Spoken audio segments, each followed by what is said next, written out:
In today's video, I'm going to teach you how to change project permissions in Asana.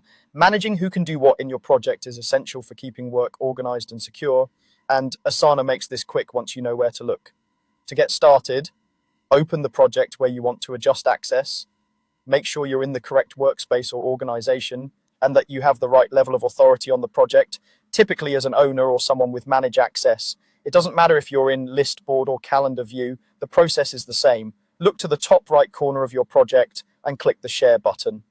Depending on your interface, this may appear as a button labeled Share or an icon with a person and a plus sign.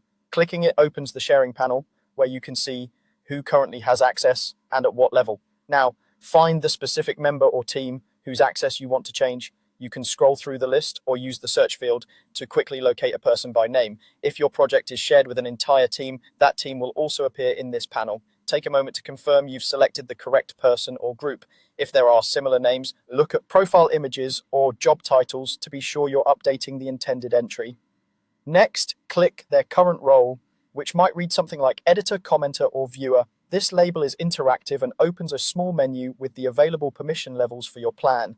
In most cases, viewer can see the project but can't make changes, commenter can leave feedback without editing core details, and editor can add and modify tasks and sections. Some plans may include additional options or custom roles. Choose the level that best fits the person's responsibilities and the sensitivity of the information in the project. As soon as you select the new permission level, the change takes effect right away. There's no separate save button to press.